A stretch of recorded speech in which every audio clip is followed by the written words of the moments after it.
Hello and welcome to the Screen Chronicles. I'm Colby, and with me as always is Steve Witcher, Belly Itcher Kuzich. And today we're coming at you with Season 2 of The Witcher, Episode 2 talk. Spoiler talk here. We're not going to do a whole lot of non-spoiler things, so there's your warning. Steve, are you ready to talk about Episode 2 here? I am ready. And just to be clear, we are only mentioning spoilers from Season 1 up to Episode 2 of Season 2, so nothing past Season 2 of Episode 2 of The Witcher. We might get into a little spoiler stuff of the games, of the books, even that the books that are based off of where the show is at anyways. We're not going to go beyond that. If you like what you're hearing, if you're listening to us on podcasts or you're watching us on YouTube, make sure you follow, like, subscribe. And comment your opinion of the show. We want to hear what you think. Let us know what you're thinking of our episode recaps here too. Our little breakdowns of each one. We wanted to sort of delve a little bit more into each episode here, because we've been just itching for some more fantasy medieval stuff. And thank you, Witcher, for giving itching for some witching. Itching for some witching. I got the belly itching on my witching. My witching on my belly itching. So we if you remember where we ended after episode 1, Geralt and Ciri had just killed Abruxa, were on their way to Kaer Morhen. Kaer Morhen is a castle where the Witchers go when winter comes, and they don't get as many contracts, they don't get as many monsters that they see, and they want to heal up. Heal up, restock their potions, and just like professional athletes. Armor. Yeah, it's the off season. It's their time. Honestly, I applied for a physical therapy job over at Kaer Morhen. Because it's a huge demand for it when all the Witchers come back, and they're trying to heal up, they're trying to rehab, get back to it. I tried to get. I was not accepted. I wasn't. Yeah, they didn't take me for the job, but they wanted to know how I dealt with Bruxas, and I said, I haven't Bruxa had bites. any. I've read about it, Mm-hmm. and they said we want some experience. And I said, well, how am I supposed to get experience if you won't let me? Have you worked with Bruxa bites before, or severed biceps from wyverns and dragging Achilles sprains? Yeah, but this is where they go back. They go back to this place where they have all their orthopedic surgeons and the rehab specialists. Lots of ice baths. Ice baths. Yes. It's great. The big thing about Kaer Morhen, if you're not someone who is familiar with the book history or the game history, and they mention it, I think, in this episode, maybe it's the next one. But Kaer Morhen was a giant castle where there was a bunch of Witchers before. Witchers were very common. After the conjunction, so that's where sort of the planets aligned and monsters crossed over in our world, Witchers were made.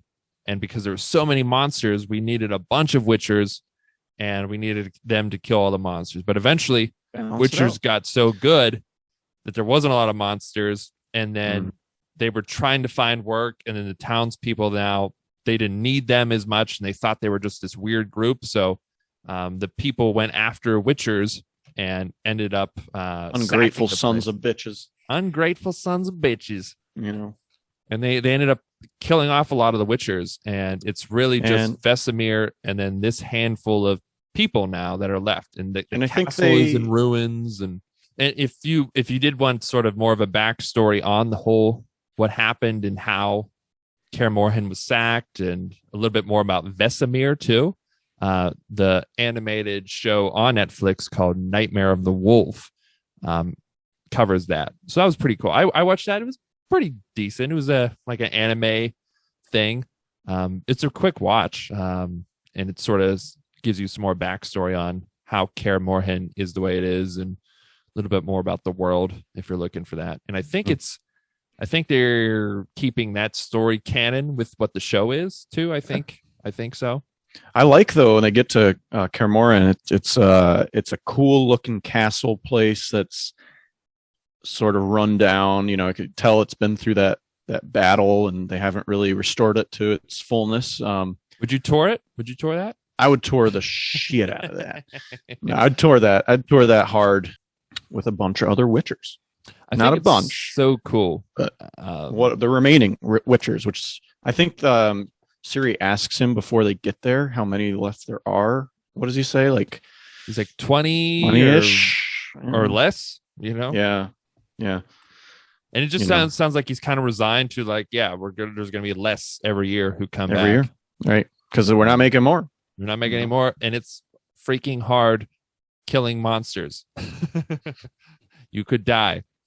This is what I really love. And I love how the show handles it this episode. And then I'm only 3 episodes in, but I like how the whole Witcher culture is just so fun to see, because I love like the Jedi Order culture. Yeah. When the Avengers all get together and you like to see them all at base and stuff.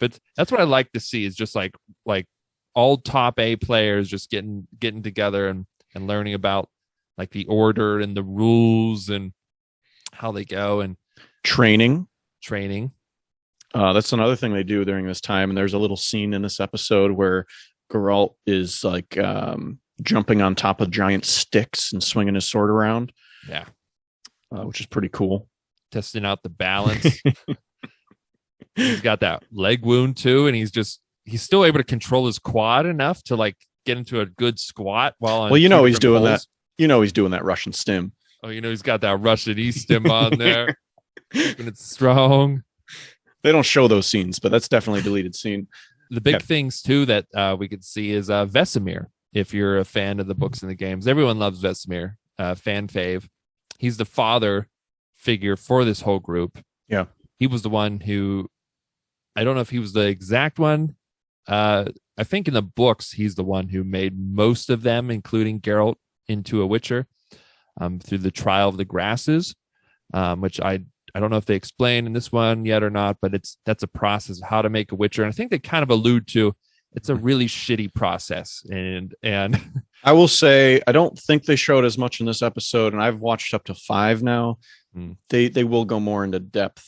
They do kind of allude to it at the end of season 1, though, too, when Geralt is having a vision of his mom in the cart, and he's like asking her, like, did you know what they do to the young boys that they take as Witchers? Like, did you know when you put me there? Because like it's terrible. It sucks. A lot of us die, and it's the ones who do survive. It's torture, because you have to make a person into a superhuman. Yeah, and it sucks. Yep.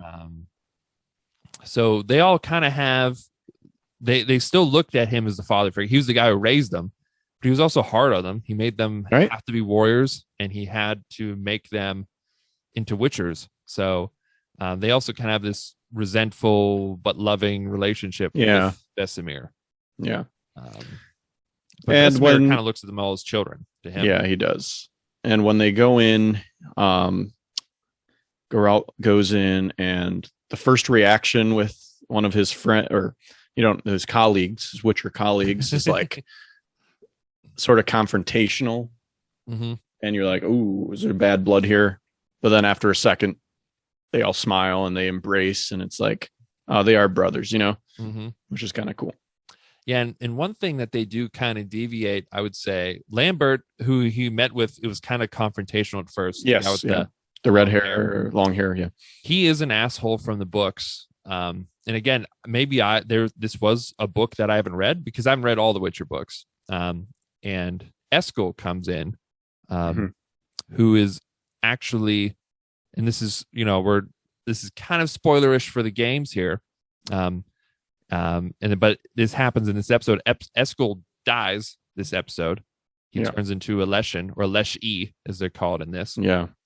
And in the books, though, he's still alive, and he's actually alive still in the game. So in the Witcher 3 Wild Hunt, which is supposed to take place after all the books. So, and who is Eskel supposed to be, like one of his best friends? Yeah, Eskel originally? And Lambert is like Witcher's, or not Witcher, Geralt's like main 2 bros. The guys he sort of grew up with, and they team up with and discuss life with and help raise Ciri with. So for him to turn into a Leshen and die this episode, I was just like, what?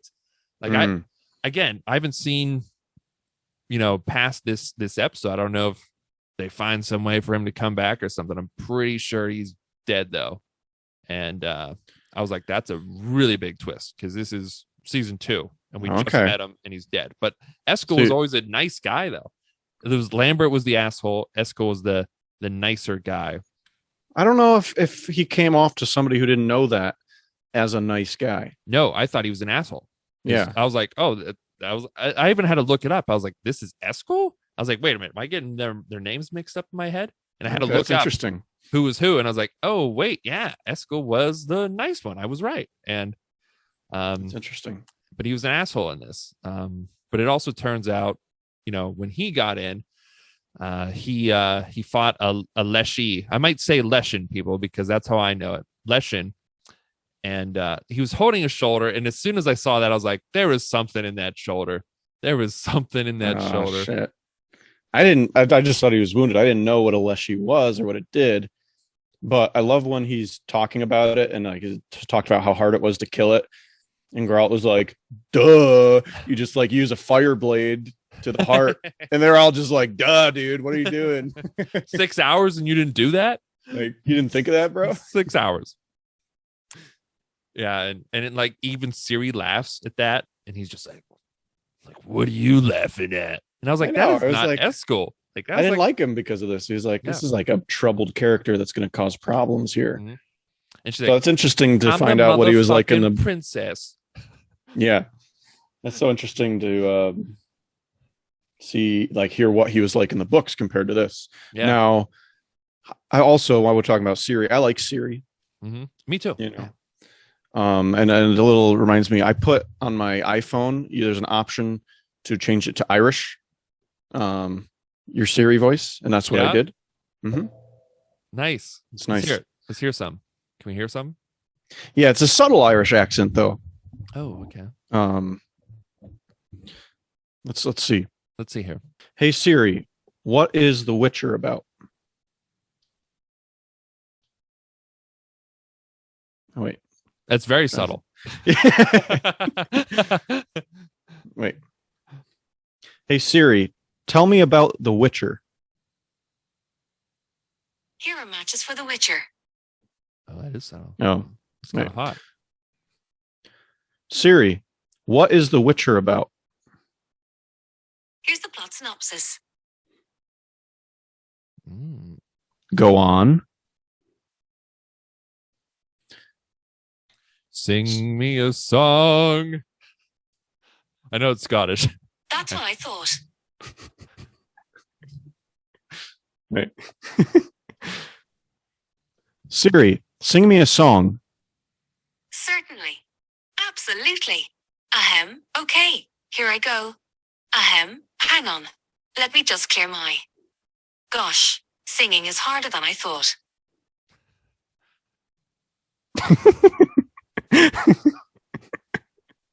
Anyway, my Siri is now, but that's another Siri. Okay, it's another Siri. Cirilla, she's cool. I like how yes. She's like, I don't know. She has a certain confidence in herself.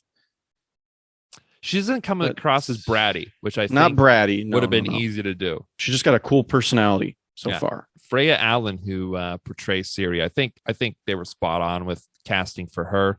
Yeah. For Cirilla here, Ciri in the books at this point is younger than this. I thought she's like a kid. I think like she just starts puberty, like in Blood of Elves. So she's past that at this point. But I like where they're at because then she can do more and it's more believable and probably a better actor too that you could get to do it. Right. But yeah, I like Freya Allen's portrayal. Totally agree. I think it's spot on with like how I would kind of picture from the game and the book kind of put together. And it's still something different. You still get like the sense of this camaraderie though. Yeah. They call each other brothers.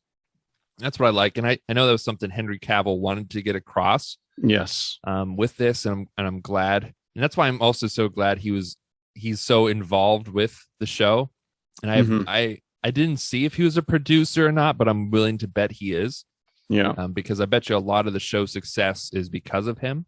Yeah. In this episode, we get another monster fight. And we get to see more Witcher culture, which is the complaints I had from season 1 is I wanted more witchering. They listened. They listened. We're getting like 2 episodes in. I'm like, done. They're like, we're getting so much more witchering already. Okay. Anything else, Steve? Anything else you want from this season? It's awesome. I'll let you know by the end of this, and then they'll add it on for season 3. Yeah.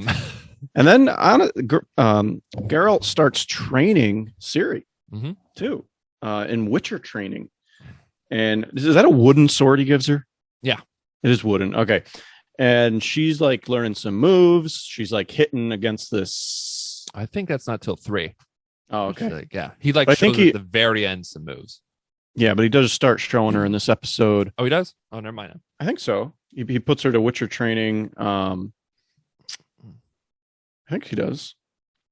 Well, I know he's like dissecting. So, Eskel brought back a Lesh. I'm just gonna say Leshen. I know the word Leshen.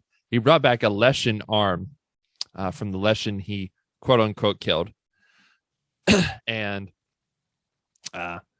Geralt's dissecting it, and he's just like, oh, this seems kind of different, and there's some bugs and growth in it and stuff. And while they're doing that, it turns out the boys, since they got back together, they were like, let's hire a bunch of prostitutes. And and Geralt's like, what the heck is going on? This is highly irregular for our off-season activities. And Vesimir is like, no, it's not, man. Eskel has like sort of a scuff with Geralt, and Geralt tells him to go to bed. And Ciri also sees from overhead all the Witchers are hanging out and having sex with prostitutes and stuff like that. Vesimir sees her, too, and they kind of have a cool little scene together, one-on-one, where Vesimir tells her a little of the Witcher history, like this armor was from the first Witcher who died doing this, and he kind of goes on. It's kind of cool. Yeah, I like the Witcher history, and Ciri and Vesimir and Geralt. I love that dynamic. Yeah.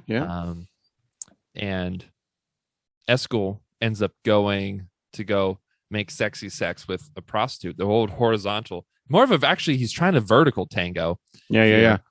Instead of the horizontal tango, and he does the old. We've all seen this before. The old, just take out my shoulder, and that's where my phallus is going to come out of this time. I think we all know somebody. We all know someone that's done that. That's got that on their shoulder. They've got one of those. Oh, not me. I knew that was going to be there. I knew it. I didn't know. I just thought he was like wounded, or I didn't. Well, I mean, it's you not knew like what a Leshy was, though. Well, I didn't know Leshens did that either. I didn't know that they. I think this is a rare one. I think this is something new. It is. And I've never even heard of this. Again, this might be from a book that I haven't read. So yeah, I don't know, but anyway, the castle starts shaking, and all the medallions. And there's another thing too. I don't think it's from the books either, but what is something they did, and I think it's really cool. Yeah, is this tree with all of the dead Witcher's medallions, and I like that. Yeah, I don't know if they ever explain this, and this is something like, again, when you talk about how you feel like confused with the world and stuff, sometimes I'm just like, they never really explained this. But when a Witcher's medallion hums, there's a monster nearby. So when all the medallions there start to hum and all theirs start to hum, they're like, "No, I got that one though." You did? Okay, I figured that one out. Well, they never. I don't think they ever said that before, though. No, I don't think so. But when they all started vibrating when a monster was nearby, I was like, "Okay, function." That's what that does." That's what it does. They start to rally up the prostitutes, and they put them all in the room with Ciri, and they all leave. They're like, "No. They fight, we run." Geralt and Vesimir go into this room. They're all going around like they all have their jobs to do. Like one of them is going to go round up the prostitutes and keep them safe. The other two are going to go over here and look. The other two are going to, they split up. But it's Vesimir and Geralt who go into the room, and the one prostitute just has these roots just sticking out of her. She's dead. And it turns out and this Leshen starts to attack Geralt. He fights it, and eventually he starts to beat it, and he's like ready to kill it. And he sees that it's Eskel.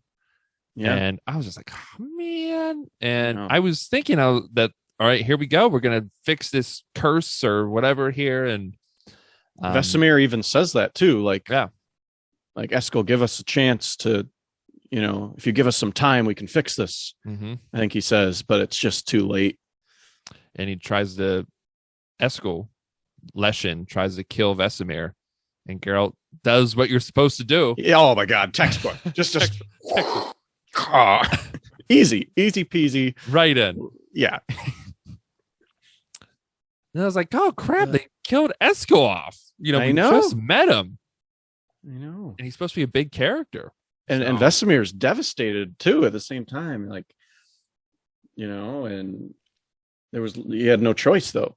Like, Geralt had no choice. The Witchers, they have this sort of drinking ceremony and for their fallen comrade, and then Geralt goes out and starts to show some cool sword moves for Ciri, and they start to move together. And I was like, yes, that's what I do. Yes, this is the good stuff. I love that scene. I mean, it's all good. Yeah, I love that scene, and they're doing it in unison, and she's just picking it right up. Love it.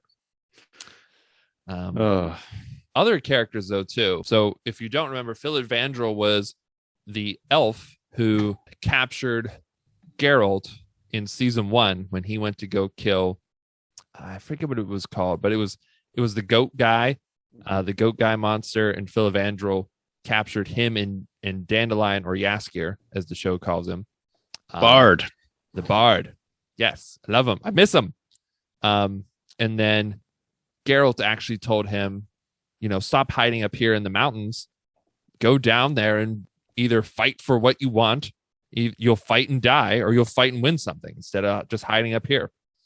And Vandrel must have took that to heart, because now he has a bunch of elves. And I think we heard in season 1 a couple times, like, oh, they just killed this village. And I think we might have even seen it one time. So, I mean, he's amassing an army here. But then he is in charge, but also kind of not in charge, apparently, because they go in front of this other elven woman. I think it's Francesca. And like, there's like a little comment about how she's the one who's in charge now, because the people believe, or something like that. Which I wasn't quite sure what was going on with that dynamic. Yeah, there's like the shrine thing and visions and magic, and so Fringilla and Yennefer are captured by Vandrel and Francesca's elf group. And I think Francesca just wants to kill him right away. Yeah. Or something, and Vandrel's not really about that. And Yennefer plays the 1/4 elf card too. Yeah. Oh yeah. I just got my DNA results. Okay. 25% elf. 25% elven.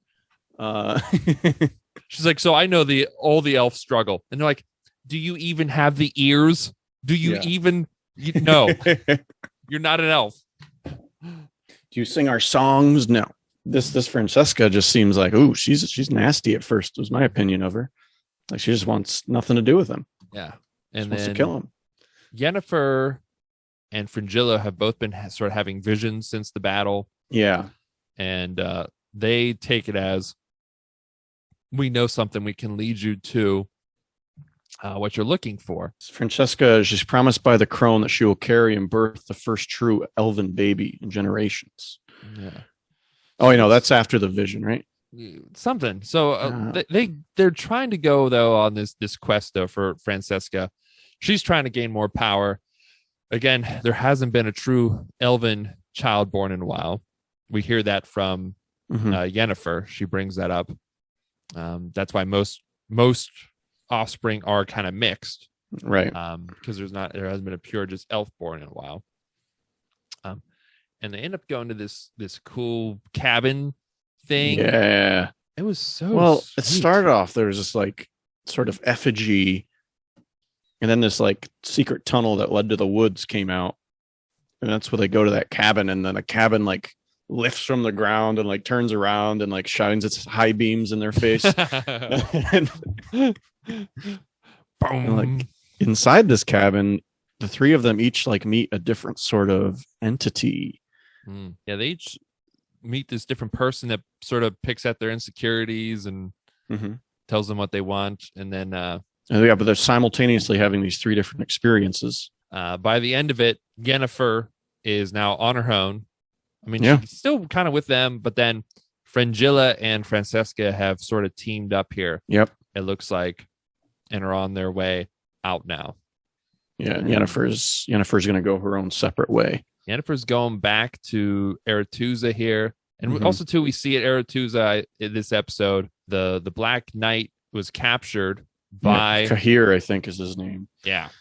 And Tisea, she goes to interrogate. You know, she goes in and the guy's like, you're not going to get anything from me. You know, they've tried everything. And she just touches her shoulder. And he just cries in agony. And I'm like, bro, I feel you, man. That's how I felt after my booster. After my booster shot too.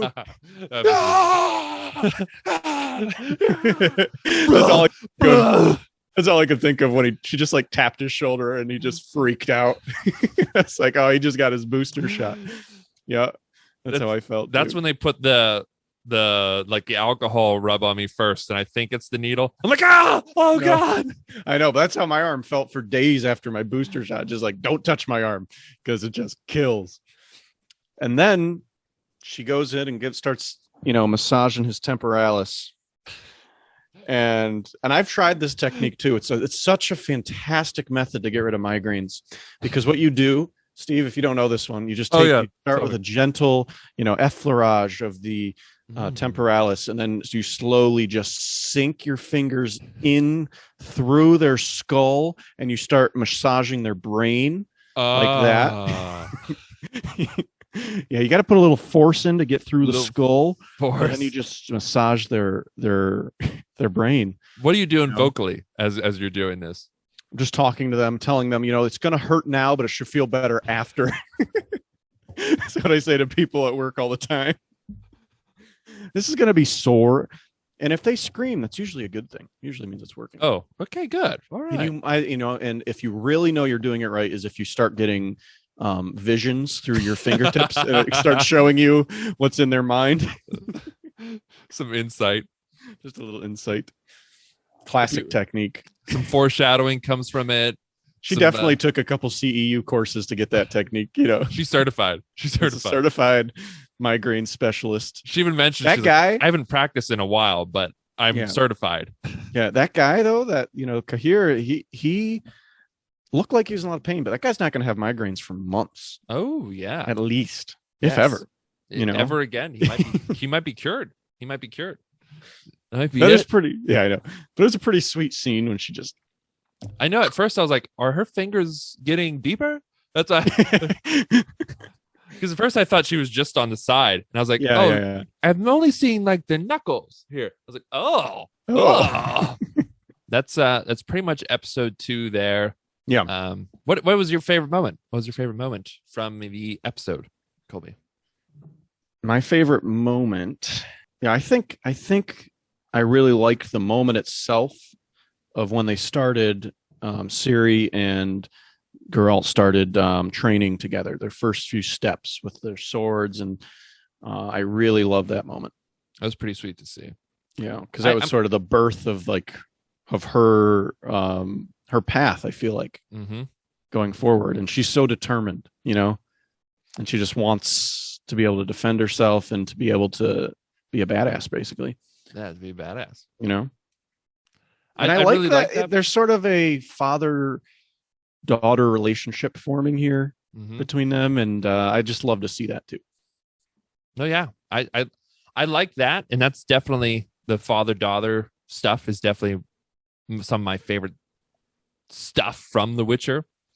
I have to say though, my favorite moment is just Geralt just showing up and just the camaraderie and you can tell there's history, and I really like just seeing the tree again. I don't think that's from the books. I could be wrong. And just forgotten that. That's cool. But cool. I thought that was sweet. And Vesimir, the guy they had as Vesimir, Kim Bodnia is Vesimir. I liked him. I mean, originally too, I think someone had made a post about Mark Hamill looking as Vesimir. There was like some sort of picture. And I think even Mark Hamill retweeted and said, I don't know what this is, but I like it. I'll do it. And I think in my mind that made me think it was going to be Mark Hamill.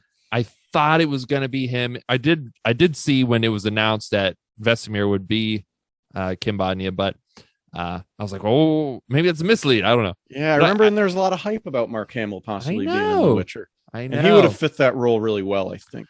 I think he would have done well. I like this guy, though, too. Yeah, he was good. Not to take anything away from him. And I do kind of like that he's not someone that I just immediately go, oh, Luke Skywalker. You know what I mean? So True. I think it would have been a little distracting. And I think that's even there when they were originally hesitant to cast Henry Cavill as Geralt, because like we don't want Superman. People who think Superman. But now I just think the great geek god I Cavill is awesome.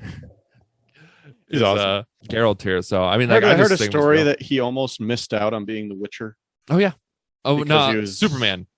Oh, that's what it was. Oh, okay. It was Superman. He was playing World of Warcraft when Zack Snyder called him, and he didn't answer the call. So Zack Snyder's gonna be like, "Oh, it's gonna next guy on the list." Next guy on the list. He didn't pick up the first time I tried to call him. But yeah, I do like who they chose, and I think he does. Yeah. He definitely plays the part well. Yeah, totally. And I really like that. And again, we got another monster this episode. I mean, it was Eskel. Cool fight, fight, but maybe that's why they didn't make him as likable. But look, it would have hit me even more if they made him like super likable in the show. And I mean, I did get the gist that they were old friends, but to me, he was just kind of an asshole the whole time. Yeah, again, that's not the Eskel that I knew. I mean, Eskel, like all of them are kind of grouchy and crotchety because they're all, if you think about it, they're all old men. Even though they're still physically fit and but they're all old mentally. And so they're all kind of like that. So even he was kind of grouchy. Again, maybe this is from a book that I don't know, and maybe he's coming back or something, and I have no way to know it yet at this point. But I was a little disappointed he was killed, to be honest. I was like, I like Eskel. But maybe something else is going to come from this, and but I did like the monster fight. Again, we get 2 episodes in a row with like full-on monster fights, because there was a monster fight in episode 1 of The Witcher, but it was just a quick Kikimora fight and it was done. And I think most of season 1 there wasn't monster fights. I think there was the one with again, I can't remember the name of that creature he fought in the dungeon. Yeah. And then what else did he fight? He fought the spider. He fought the Kikimora, the spider thing, the Ikimora, or I don't know, something like that. And then he fought those like corpse grave digging things at the end of, and that was pretty much it. Otherwise, like it always turned out that the monster wasn't. Did he fight the dragon? Monster. He didn't fight the dragon. No, he went there for the. And that's the thing. It kind of gets predictable. That's like in season 1, it's just the monster isn't going to be the monster, because like the lesson is it's not always the appearance, it's the personality and right. Like in how people are could be more monstrous than, a dragon that eats goats and flies around and stuff, you know what I mean? So right. But like it kind of got predictable. I was like, yeah, he's not going to kill this monster. He's going to team up with it. So I like in this one, we're actually killing the monsters. And we're still getting some lessons though along the way, because like in this one, he kills his friend to kill the monster. So, I mean, that's going to lead to some implications. And so but I really like the Witchers taming up. That's what I like. Fair moment. Yeah, me too. Yeah. Solid first couple episodes of season 2 here. I'm pumped after these 2. Yeah. So we will be back with more of The Witcher. Tell us what you thought. If you like what you hear, please subscribe, leave us a like, and we'd love to hear your thoughts on the show. Get it, Steve. Get it. Yes. Go. Get that. Yes. Yes. Right. Yes. Absolutely. Right. Mm-hmm. Mm-hmm. Yes. Yes.